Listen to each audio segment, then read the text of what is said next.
Prime Minister Abe, he will be the Thank you. first Asian leader to meet with Donald Trump. What is that meeting going to be like? Is Mr. Abe going to be able to strike a good rapport with the new president-elect?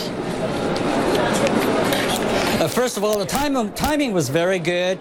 This week, the long scheduled was the APEC meeting that is going to take place in Peru, to which Shinzo Abe has been supposed to join and go.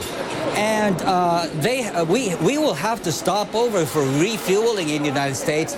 And during the phone conversation between the two leaders, there was a natural agreement between the two that let's have it in New York, and that's going to happen tomorrow, New York Standard Time.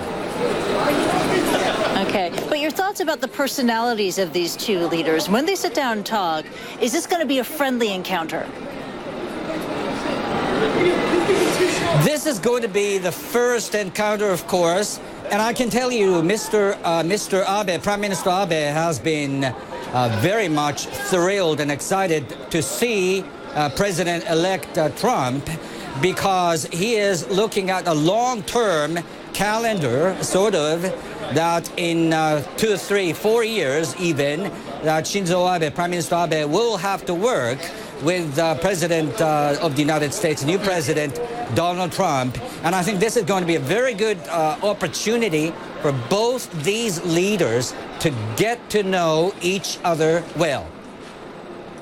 Yeah, and it's going to be an opportunity to talk about security. Is there concern about the security alliance, especially after Trump suggested the Japanese should go it alone in the region?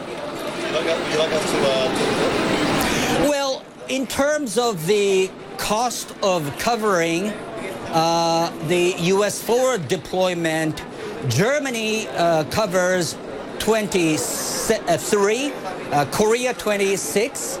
But in the case of Japan, the Japanese government is covering 54, more than a half of the cost of U.S. forward deployment. And when it comes to the U.S. commitment in Japan, it is not just about Japan, needless to say. It is about a broad Indo-Pacific, Asia-Pacific region. And so long as the United States commits itself in providing security to this broad region, I think what matters is location, location, location. So Japan can provide the United States with the best place for them to forward deploy their forces. And when you talk about location, that's also brings up the issue of proximity to North Korea. I mean, what does Japan want to hear from the new president-elect, from Donald Trump, on that issue? Well, I can tell you there will be no bullet points emerging from the first bilateral meeting between the president-elect and the Japanese prime minister. I would say that the time is going to be used for these two men to exchange views, a whole sorts of views, from domestic challenges in both countries to international. So any specificity might be discussed, but in broad terms, it's going to be very much important for them to tune their wavelength, if you like.